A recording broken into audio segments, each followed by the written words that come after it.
Buenas hermanos, Padre del Señor, qué bueno que podemos seguir continuando con este estudio para nuevos creyentes. Este ya sería nuestro Número 8.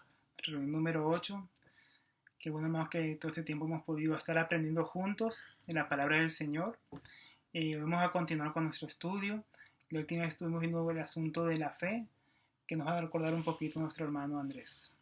Bueno, hermanos, entonces la reunión del jueves pasado, el Señor nos permitió tomar en cuenta el segundo aspecto que se nombra allí en Marcos 1:15, de acuerdo a la pregunta que habíamos planteado, ¿no? ¿Qué debemos hacer para ser salvos? Y Marcos 1:15 nos dice: el reino de los cielos se ha acercado, arrepentidos y creed en el Evangelio.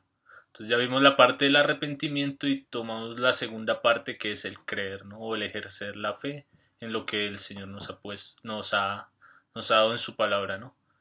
La parte de Efesios 2:8 y 9, que nos dice que la salvación no es por obra sino por gracia mediante la fe, y vimos como la fe es ese canal, o hacíamos la ilustración como si fuera la tubería y el agua que, bueno, haciendo la representación de la salvación o la gracia que corre por medio de esa tubería.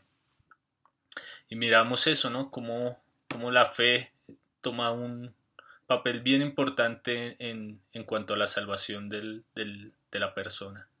También veíamos varios pasajes allí en Romanos que hemos sido justificados por la fe mediante el Señor Jesucristo, y ahora tenemos paz para con Dios, ¿no? También hacíamos una invitación constante a todos aquellos que escucharon el mensaje a depositar su confianza en Cristo, ¿no? No poner la confianza en la religión, en las obras, en cosas externas que no nos van a poder salvar, sino únicamente en el Señor Jesús. Y ese fue un resumen breve, y esperamos que se haya tomado en cuenta esa recomendación de creer en el único que nos puede llevar al Padre. Amén. Hoy hermanos vamos a ver el Evangelio desde otro ángulo, porque hemos estado viendo acerca de lo que el Señor ha hecho por nosotros en la cruz, en su muerte, en su resurrección, por nuestros pecados, para sacar la ira de Dios, para sacar el pecado del medio, para que podamos tener la comunión con Él a través de su Hijo. Vamos a ver un poco más de aquellas cosas que nos han sido otorgadas a través del glorioso sacrificio de nuestro Señor, por medio de la fe y el arrepentimiento de nuestros pecados. Entonces vamos a ver el Evangelio desde otra perspectiva. Entonces, primeramente vamos a ver que el Evangelio es un plan de Dios. El Evangelio es el plan de Dios. No fue un accidente, no fue una chiripa. Es un plan que Dios ha elaborado.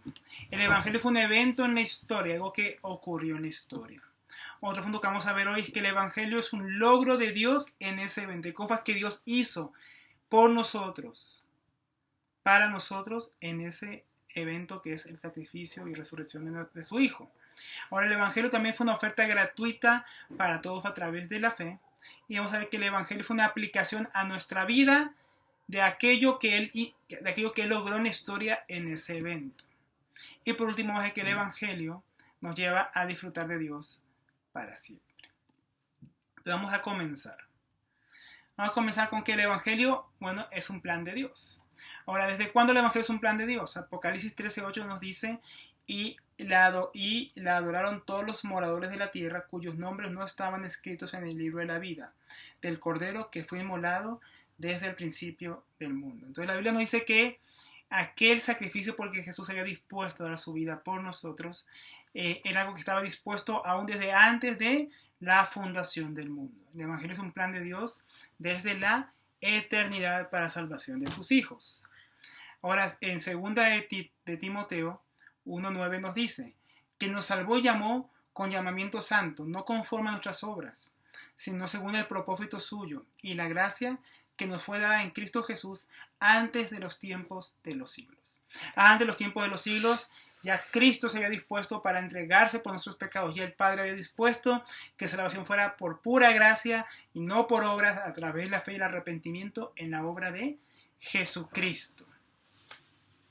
Lucas 24:27 nos dice: Y comenzando desde Moisés y siguiendo por todos los profetas, les declaraba en todas las escrituras lo que de él decía. Entonces las escrituras, desde Moisés, dice aquí, y los profetas, que se refiere a Moisés, como Moisés se refiere al Pentateuco, los primeros 5 libros de la Biblia, y los profetas, el resto de los libros de la Biblia, dice que todo aquello que está ahí escrito ya venía hablando, como hemos venido estudiando, acerca de aquel plan de Dios, de que todo lo que Cristo vendría a hacer a favor nuestro, en obediencia a su Padre, ¿no? Todo estaba ya en la Biblia, profetizado por los profetas y anunciado desde Génesis, ese plan de Dios.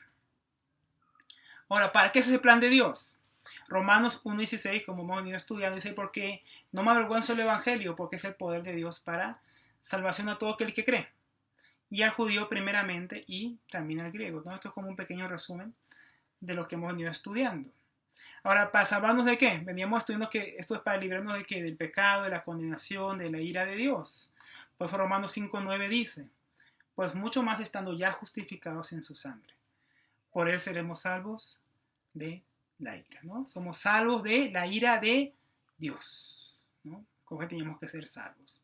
Ahora, el Evangelio, vamos a ver también, como decíamos al principio, es un evento en la historia. Es algo que ocurrió en la historia.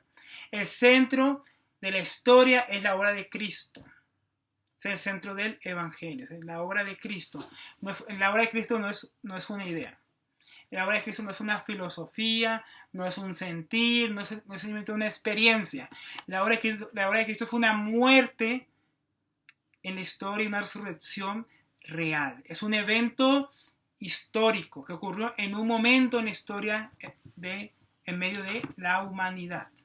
No es algo que, como las leyendas de los mayas, como la leyenda de los hindúes, que el mundo salió de un huevo, eso nunca ocurrió, ¿no? Las mitologías paganas falsas hablan de cosas que nunca ocurrieron. Nunca te dicen cuándo ocurrió. En algún momento pasó tal cosa, nadie sabe cuándo. Nosotros sí sabemos cuándo vino Cristo. El Evangelio fue un evento histórico, fue algo que realmente ha ocurrido en medio de los hombres. La muerte y resurrección de Cristo es el fundamento del Evangelio. Su muerte fue un hecho efectuado y su resurrección es la validación de aquel sacrificio que él hizo en la cruz. Si nosotros leemos 1 Corintios, capítulo 15, versículo 14, en 1 Corintios, el versículo 14 nos dice que la resurrección de él es la validación de nuestra esperanza, porque si los muertos no resucitan, nosotros creemos en vano. No sé, Cristo no resucitó de los muertos, no hay ninguna esperanza. Pero es un hecho histórico, que hasta puede ser comprobado por los mismos historiadores. Para más información puede verse, por ejemplo, la película El caso de Cristo, ¿no? Puede ver distintas películas o leer el libro de Lee Strobel, que nos cuenta como un periodista ateo se puso a investigar la resurrección de Cristo, porque él quería probarle a su esposa que Cristo no había resucitado. Y en su investigación terminó descubriendo que sin ni siquiera usar la Biblia, usando la misma historia, los mismos testigos presenciales de aquella época, vio que era imposible refutar que el Señor Jesucristo había resucitado. Era más fácil ver que Cristo había resucitado históricamente que la misma existencia de Julio César. Entonces, el Evangelio fue un hecho efectuado, es una obra de Dios en medio de la historia de los hombres. Gálatas dice que Jesús vino en el momento justo, cuando era el tiempo a morir por los pecadores. Entonces el Evangelio fue un hecho real, verídico e histórico. Ahora, el Evangelio es un logro de Dios en ese evento. Hay algo que Dios hizo en aquel evento de la muerte, resurrección y ascensión de Jesucristo y su glorificación. Si Jesús simplemente venía a morir, no se hubiese logrado nada. Él murió, pero como dice el versículo 3 de 1 Corintios, vamos a leerlo. Vamos a leer 1 Corintios para que veamos más este tema. Porque 1 Corintios habla bastante de qué es el Evangelio. 1 Corintios 15, versículo 1. Vamos a leer desde el 1. Dice: además os declaro, hermanos, el Evangelio que os he predicado, el cual también recibisteis, en el cual también perseveráis, por el cual asimismo, si retenéis la palabra que os he predicado, sois salvos, si no creísteis en vano. ¿No? Si nosotros creemos en el Evangelio, en aquello que Dios hizo en la historia a través de su Hijo Jesucristo a favor nuestro, y nos arrepentimos de nuestros pecados, somos salvos. Si no, nos hemos engañado de que hemos creído. Si no tenemos la confianza puesta en la obra de Cristo hecha en la cruz y todavía confiamos en nosotros, no hay ninguna salvación para nosotros. Dice el versículo 3, porque primeramente os he enseñado lo que asimismo recibí. Como decíamos antes, el Evangelio fue un hecho histórico, no fue algo que se lo inventó Pablo, como muchos historiadores le atribuyeron, como muchos judíos decían que Pablo se inventó o fundó la religión cristiana. No, fue un evento histórico, es algo que Pablo había recibido del mismo Señor. Según Gálatas 1:12, el Evangelio que él predicaba lo recibió del mismo Señor Jesucristo. Dice que Cristo murió por nuestros pecados. Miren, esto es lo primero que Jesús hizo. Él murió, pero no murió porque sí, como veníamos diciendo. ¿Qué fue lo que él hizo en aquel evento? Él murió por nuestros pecados. Eso primeramente. ¿Qué quiere decir? Que somos pecadores, como hablábamos antes, que no somos buenos. Que vino a morir porque estamos bajo condenación por causa del pecado. Esa es la primera parte del Evangelio. Dice, conforme a las Escrituras. Como decíamos antes, el Evangelio era un plan eterno de Dios. Las Escrituras ya anunciaban, mucho antes que Jesús viniera, desde Génesis, que vendría el Hijo de Dios a morir por nuestros pecados, ¿no? Aquello que Dios había prometido se cumplió en la historia. Y fue para aquello que Jesús vino a morir por nuestros pecados. Y fue sepultado. Y resucitó al tercer día conforme a las Escrituras. Entonces, ¿qué logró el Señor en aquel evento del Evangelio? Primeramente, nos libró de las consecuencias de nuestros pecados. Aquí en el lago de fuego tenemos que ser condenados. ¿Qué más hizo? Entonces, la ira de Dios que estaba sobre el pecador, que estaba sobre nosotros, fue removida. El primer logro del Señor al morir por nuestros pecados fue que aquella ira de Dios que viene contra el pecador, que tanto hemos leído y estudiado, fue removida, fue sacada. ¿Por qué? Porque cayó sobre Jesucristo en la cruz. A tal punto que sobre nosotros, sobre aquellos que creemos, la ira de Dios fue quitada. Como dice Gálatas 3:13, Jesús nos libró de la maldición de la ley, haciéndose Él maldición por nosotros. Vamos a leer Romanos 8:3 también, que nos habla sobre aquel logro del Señor en la cruz. Romanos 8:3 dice, porque lo que era imposible para la ley por cuanto era débil por la carne, Dios enviando a su Hijo en semejanza de carne de pecado, y a causa del pecado, condenó el pecado en su carne. O sea, el pecado fue condenado en el Señor Jesucristo, para que la ira de Dios fuera removida de encima de nosotros. La ira de Dios, el juicio de Dios que estaba latente de caer sobre cada uno de nosotros, fue removido de sobre los creyentes, ¿no? Sobre los que no han creído en el Señor, la ira de Dios sigue latente y esperando caer en cualquier momento sobre ellos. O sobre ti si no has creído en el Señor. Ahora, la culpa de mi pecado fue cancelada. Otro logro del Señor en aquel evento fue que la culpa que teníamos, porque cuando hablábamos del pecado, cuando hablábamos de la ira de Dios, cuando hablábamos de las consecuencias, ¿qué viene a nuestro corazón por medio del Espíritu Santo y la conciencia? La culpa. Hoy soy culpable de mis pecados, soy digno del lago de fuego, soy digno de ser aborrecido por Dios. La culpa por mis pecados, la culpa que los hombres cargan sobre sus corazones, la culpa que los hombres cargan sobre sus espaldas, que los tiene atados y aprisionados, porque no saben qué hacer con esa culpa, no saben cómo ser libres. Aquella culpa por nuestro pecado fue cancelada en la cruz. Miren lo que dice Colosenses 2, versículo 14.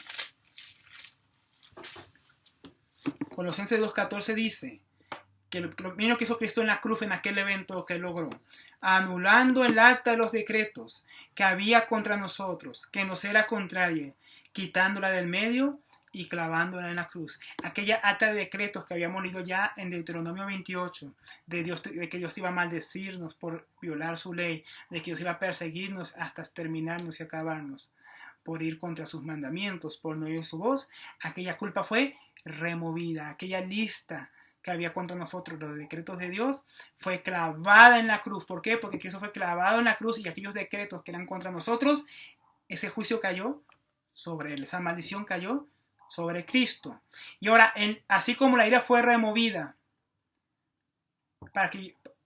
y mi culpa fue cancelada, ahora ¿qué recibo yo en lugar de eso? ¿Qué logró Cristo para mí? Ahora yo recibo el perdón de Dios. Antes estaba la ira de Dios contra mí, ahora tengo el perdón de mis pecados. Estaba la culpa contra mí, ahora tengo perdón en Dios. Entonces, Dios removió la ira para adoptarnos como hijos. Y canceló nuestra culpa y nuestra deuda y ahora ofrecemos su perdón. O sea, en vez de culpa, ¿qué tenemos ahora? Perdón, gozo porque nuestros pecados han sido perdonados. ¿Ya has experimentado ese gozo? ¿O sigues cargando con la culpa en tu espalda? ¿O has puesto tus culpas y tus deudas sobre aquel que murió en la cruz? Por medio de la fe, ¿no? Porque cuando el sacerdote iba a sacrificar aquel animalito que representaba a Cristo por los pecados, el sacerdote ponía sus manos y toda la congregación imponía sus manos hacia aquel corderito, diciendo, aquel corderito está cargando mis pecados y muere en mi lugar. ¿Qué están haciendo ellos? Identificarse con el corderito. Ahora, así es como ellos hacían la expiación por el pecado, pero habíamos hablado que esos sacrificios no podían borrar el pecado, solo podían cubrirlos temporalmente hasta que viniera Jesús, que es el sacrificio perfecto. Y Jesús ya vino. Entonces, si tú por medio de la fe y del arrepentimiento te identificas con Cristo y de que Él murió por tus pecados en tu lugar, tu culpa ha sido cancelada y en lugar de la culpa que recibes ahora, el perdón de tus pecados, aquel que se ha identificado con Cristo con su muerte en la cruz y ha puesto su fe en Él, ahora puede gozar del perdón de Dios. Qué tremendo, ¿no? Aquel logro que le hizo en la historia por nosotros. ¿Qué más hizo Él? Él nos libró del poder de la condenación de Satanás. Él lo ha roto. Miren lo que es el versículo 15 ahí mismo en Colosenses 2. Colosenses 2.15. Porque ¿cuál era la situación del hombre antes? Antes los hombres éramos esclavos de Satanás. No todos. Ahora no todos. Los que no tienen al Señor siguen siendo esclavos. Pero aquellos que hemos creído en el Señor, que estábamos bajo el poder de condenación de Satanás. ¿Qué significa eso? Que Satanás nos acusaba. Satanás tenía vía libre para acusarnos delante del Padre. Satanás podía decir, Alberto merece el lago de fuego. Él ha violado tu ley. Si me vas a enviar a mí al lago de fuego, también deberías enviar a Alberto. ¿Y qué tenía el diablo? Razón. Porque luego que el diablo yo había pecado contra Dios y merecía el lago de fuego igual que el diablo. Entonces el diablo podía acusarme y tenerme bajo condenación. Pero ¿qué dice Colosenses 2.15? Que el Señor, primero vimos que en el 14 que Él clavó aquella ata de decretos que había contra nosotros para condenarnos. Y el versículo 15 dice que y despojó a los principados y a las potestades, los exhibió públicamente, triunfando sobre ellos en la cruz. O sea, Jesús en la cruz estaba exponiendo públicamente a los principados y potestades y despojándolos de sus armas y humillándolos públicamente. ¿Qué significa eso? ¿Cuáles eran las armas del diablo contra nosotros? El podernos acusar. El podernos acusar por nuestro pecado no perdonado, lo cual era cierto. Pero ahora que nuestro pecado ha sido perdonado y que la ley de Dios ha sido removida y que aquellos decretos que estaban contra nosotros fueron clavados en la cruz y nuestro récord, por así llamado judicial, ha quedado limpio, el diablo ya no tiene poder para acusarnos y condenarnos. Jesús lo despojó de aquellas armas que tenía contra los hijos de Dios. Por eso en Apocalipsis que los hijos de Dios le han vencido por medio del testimonio de Jesucristo y por su sangre, y que aquel que acusaba a sus hermanos ha sido echado de los cielos, ya no puede acusar a los escogidos de Dios. Miren lo que el Señor ha hecho por nosotros en la cruz. No solo nos limpió de nuestros pecados, nos libró de la ira, nos libró de la culpa y nos dio su perdón, sino que también nos ha liberado del poder de condenación que había en Satanás. Otro logro que hizo otro logro que alcanzó el Señor Jesucristo al completar su muerte en la cruz fue una vida de obediencia perfecta. O sea, Jesús nació sin pecado, vivió sin pecado y no pecó y murió por nuestros pecados en la cruz sin nunca haber pecado. O sea, cuando el Señor murió en la cruz, Él completó una vida de obediencia perfecta en Dios. Él completó una vida de plena obediencia al Padre, algo que nosotros nunca hemos hecho. Nosotros nunca hemos obedecido al Padre en forma perfecta. Ningún ser humano ha muerto en obediencia perfecta delante de Dios. Jesús, desde que nació, desde que se encarnó, hasta que murió en la cruz, completó una vida de obediencia perfecta. Podemos leerlo en Filipenses, capítulo 2, versículo 8.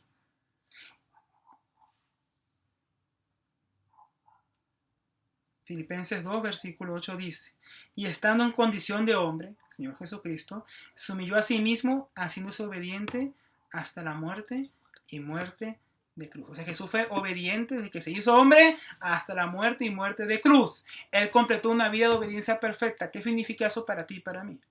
Que Jesús haya alcanzado una vida completa de obediencia. Que aquella obediencia perfecta que Él llevó toda su vida hasta la cruz, hasta su muerte, ahora nos fue atribuida a nosotros. Aquello que Él logró en la cruz, ahora nos es puesto a nuestra cuenta, lo que explicamos antes de la justificación. Yo podría decir que he cumplido una vida de desobediencia perfecta. Soy desobediente a Dios. Y toda aquella desobediencia, como leíamos antes, fue puesta a la cuenta de Jesús. Jesús pagó mi cuenta en la cruz. Jesús murió por mis pecados y mi desobediencia en la cruz. Y ahora aquella vida perfecta que Él vivió es puesta a mi favor. A nuestro favor. Si tú has creído en el Señor Jesucristo, si te has arrepentido de tus pecados, tu culpa ha sido cancelada. Y la vida obediencia de Cristo ha sido puesta a tu favor. Ahora tú eres tratado como si tú hubieras vivido aquella vida justa que Jesús vivió desde su encarnación hasta su crucifixión. Una vida perfecta de obediencia y de complacencia en Dios. Por eso la Biblia dice que nosotros somos aceptos en el amado, en Jesucristo. Qué tremendo todo lo que el Señor ha hecho por nosotros en la cruz, ¿no? Él nos libró de la ira para darnos la reconciliación. Él nos libró de la culpa para darnos el perdón. Él nos libró del poder de Satanás para darnos una confianza ante el enemigo de que no nos puede acusar más en nuestros pecados y que Dios tiene poder sobre él. Y cuando Cristo murió en la cruz, completando una vida de perfecta obediencia, esa obediencia que Él logró ahora nos es dada a nosotros. Qué tremendo, ¿no? Ahora el Evangelio fue una oferta gratuita para todos a través de la fe. O sea, todo esto que acabamos de leer, que Jesús logró en la cruz, ¿cómo lo tengo a mi favor? Como estudiábamos la vez pasada con Andrés, es por medio de la fe. Habíamos leído esto la vez pasada en Efesios 2:8. Porque por gracia sois salvos, por medio de la fe. Y esto no es de vosotros, pues eso es un don de Dios. El don de Dios que viene por escuchar el Evangelio, por escuchar la palabra de Dios. No por obras para que nadie se gloríe. Nada de esto que Jesús hizo podemos tenerlo por las obras nuestras, solo por la fe. Porque somos hechura suya, creados en Cristo Jesús para buenas obras, las cuales Dios preparó de antemano para que anduviésemos en ellas. ¿Qué más se logró en la cruz? Que aquellas obras de antemano que fueron preparadas por Dios, ahora para nosotros que hemos sido hechos una nueva creación en Cristo Jesús, podemos participar de aquellas obras. Qué tremendo todo lo que el Señor ha venido haciendo con nosotros. Aquel plan que tenía preparado antes de la fundación del mundo, aquellas cosas que le había preparado para aquellos que van a creer en Él, ahora se pueden hacer posibles en aquellos que hemos creído en el Señor Jesucristo por medio de la fe. Tremendo lo que el Señor ha hecho por nosotros. Fue una oferta gratuita. Gratuita. Todo esto que estamos diciendo que el Señor hizo en la cruz es una oferta gratuita por tiempo limitado. No como los comerciales de televisión, sino realmente limitado, donde hay una consecuencia eterna por rechazarlo o hasta por postergarlo. Siendo conscientes de nuestra necesidad del Señor, no hemos tardado en aceptar este ofrecimiento de paz de parte de Dios. Porque el mundo está en medio de una guerra, el mundo está en una rebelión contra Dios. Y Dios ha enviado a su embajador Jesucristo para dar su vida por los hombres, para llamarlos al arrepentimiento y la reconciliación con Él. Y asimismo envía a sus hijos a predicar el evangelio a otros como embajadores, para decirles reconcíliense con Dios. Reconcíliense con Dios. Miren qué oferta tan buena y tan grande Dios está dando al que ponga su fe en Él. A sus enemigos. De rendirse delante de Él, reconocer que es el Señor, postrarse delante de Él, humillarse en arrepentimiento, confiando en la misericordia de aquel que tiene el poder realmente, el Señor. Tremendo el que lo ha hecho por nosotros. Dice el versículo 2 de lo que leíamos aquí antes en 1 Corintios y también en Juan 1:12, que a todos los que le recibieron, a los que creen, a todos los que creen en su nombre, les dio potestad de ser hechos hijos de Dios. A los que creen en Jesús son hechos hijos de Dios. Miren, éramos enemigos de Dios. ¿Qué pasó en la cruz? Ahora somos reconciliados con Dios, por lo cual ahora somos hijos de Dios. Qué oferta tan tremenda nos da el Señor. Sean mis hijos. Hijos por adopción, obviamente, ¿no? Hijos de naturaleza divina. No somos pequeños dioses, nada que ver con eso, pero somos hijos por adopción, por amor. Imagina Dios adoptando a sus enemigos como hijos. ¿Quién haría eso? Imagina tu peor enemigo. Tú lo adoptarías como hijo tuyo, lo alimentarías, lo cuidarías, lo salvarías, lo perdonarías, lo limpiarías. Eso ha hecho el Señor con nosotros. Qué glorioso evangelio. ¿Qué más? Entonces, hay una aplicación en nuestra vida a aquellos logros del Señor. Vamos a repasar. ¿Se acuerdan que hablamos que la ira de Dios fue satisfecha? Por lo cual tenemos la reconciliación, habíamos dicho, pero no leímos ningún versículo de eso. En Romanos 5:10 dice, pues si siendo enemigos, fuimos reconciliados con Dios por la muerte de su Hijo, mucho más, estando reconciliados, seremos salvos por su vida. O sea, estaba la ira de Dios contra nosotros, Él removió la ira de Dios, Él satisfizo la ira de Dios en la cruz, ahora tenemos la reconciliación. En lugar de la culpabilidad por mi pecado, habíamos dicho que ahora tenemos el perdón. Hechos 10:43 dice, de este dan testimonio todos los profetas, como habíamos leído en 1 Corintios 15, que todos los que en él creyeren recibirán perdón de pecados por su nombre. Entonces teníamos la culpabilidad, Jesús removió la culpa, ahora nos da el perdón de los pecados y por medio del tenemos en su nombre el perdón. Perdón por lo que Cristo hizo en la cruz.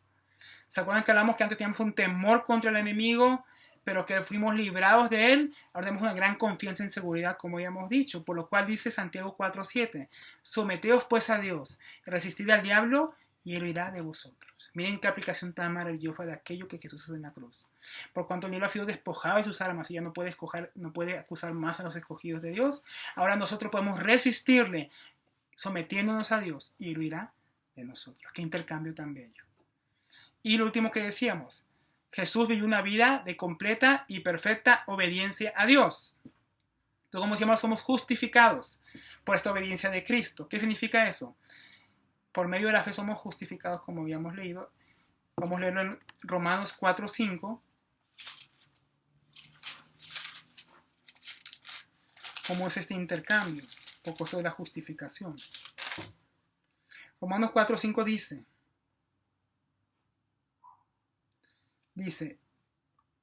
pero al que obra no se le cuenta el salario como gracia, sino como deuda. Mas al que no obra, sino que cree en aquel que lo justifica al impío, su fe le es contada por justicia. ¿No? Si fuera por nuestras obras, ¿qué tendríamos? Condenación. Pero por la fe en Jesucristo, las obras de Cristo son puestas a nuestro favor. Por medio de la fe somos justificados.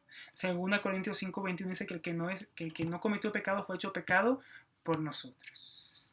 ¿Qué quiere decir eso? Que Jesús fue tratado como nosotros los pecadores, para que nosotros fuéramos tratados como justos, como la vida de obediencia perfecta que Él vivió. Filipenses 3:9 nos habla de ser hallados en Cristo, no teniendo nuestra propia justicia, que es por la ley, sino que la que es por la fe de Cristo. La justicia que es de Dios por la fe. ¿Qué justicia? La justicia de la vida perfecta y los méritos de Cristo. Los méritos de Jesucristo, su vida perfecta de obediencia a Dios, es suficiente para limpiar a multitud y multitud de pecadores, a todo el mundo, a todo el que creyere en Él. Tremendo todo lo que el Señor ha hecho por nosotros en la cruz, ese intercambio, ¿no?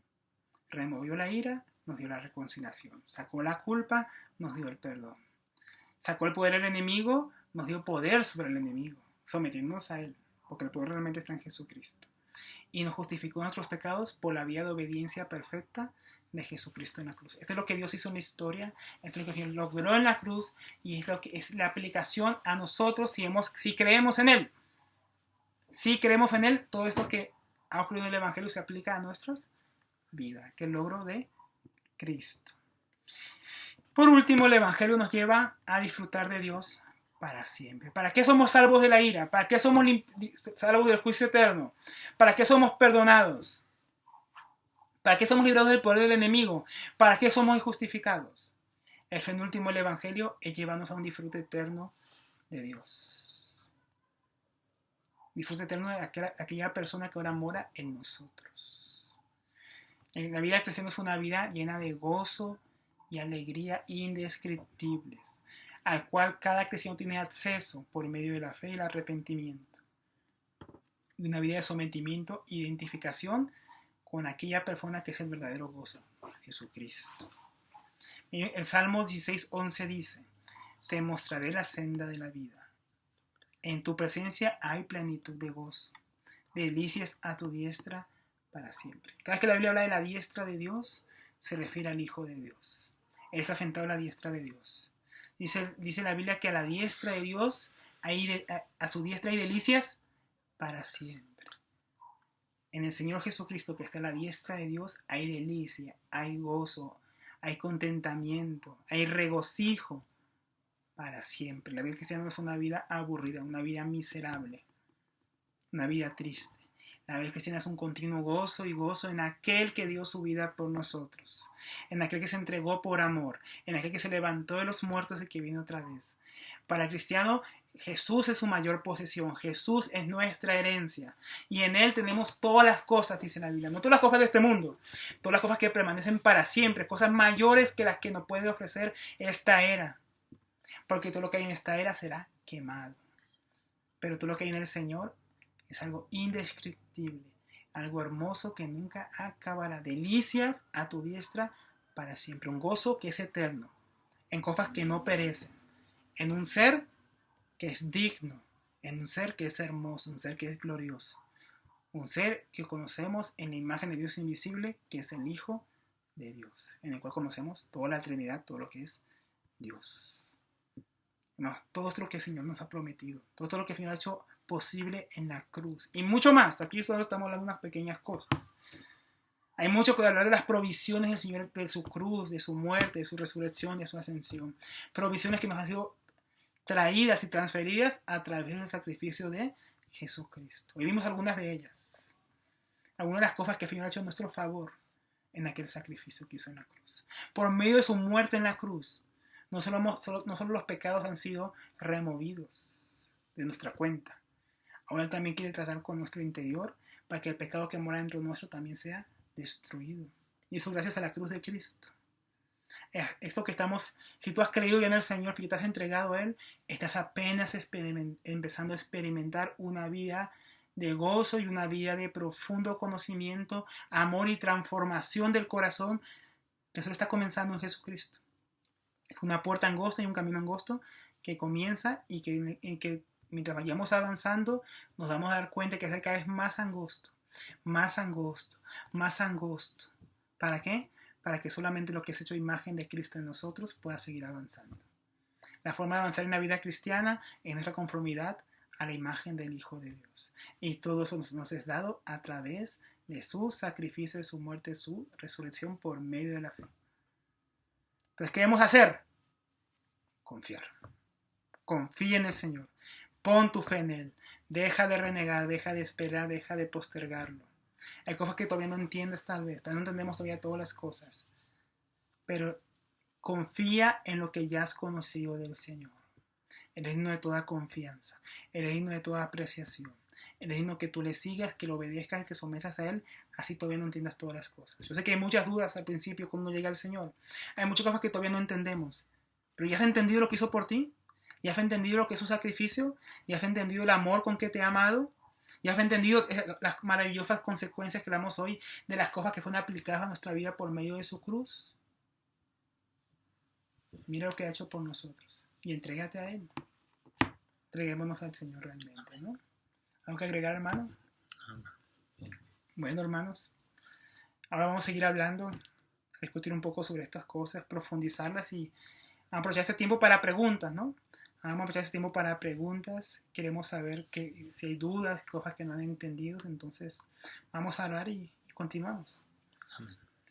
Te damos gracias, Padre, por esta mañana, por tus bendiciones, porque tú nos estás hablando en nuestro corazón. Gracias, Señor, por aquel intercambio maravilloso en la cruz, por todas las provisiones que tú has traído para tus hijos, Señor. Como dice tu palabra, Señor, se trata del Evangelio y las inescrutables riquezas de Cristo. Sabemos que hay riquezas que nosotros no alcanzamos a sondear, Señor. Profundas cosas que tú has hecho a favor de los hombres en la cruz. Oh, Señor, como bien dicen muchos hijos tuyos, que nunca terminaremos de entender todo lo que hiciste en la cruz por nosotros. Todo lo que hiciste en tu resurrección a favor nuestro, Señor. Permítenos contemplarte, Señor, con fe. Permite que todo aquello que fue hecho en la cruz sea aplicado a nuestras vidas, Señor. Te damos gracias, Señor, por remover la ira. Gracias por limpiarnos de la culpa. Gracias por someter al enemigo, ponerlo bajo el estrado de tus pies y librarnos de la condenación del enemigo. Gracias, Señor, por la vida perfecta de justicia que nos atribuyes a nosotros cuando nosotros nunca movimos un dedo para hacer tu voluntad, sino que tú lo hiciste perfectamente hasta la cruz y ahora nos lo das a nosotros. Gracias, Señor, por salvación tan grande. En el nombre de Jesús, te pedimos tú, abran los corazones de cada uno de los oyentes, Señor, de cada uno de los nuevos creyentes, para que esto sea una realidad en sus vidas y en las nuestras también. En el nombre de Jesús. Amén y amén.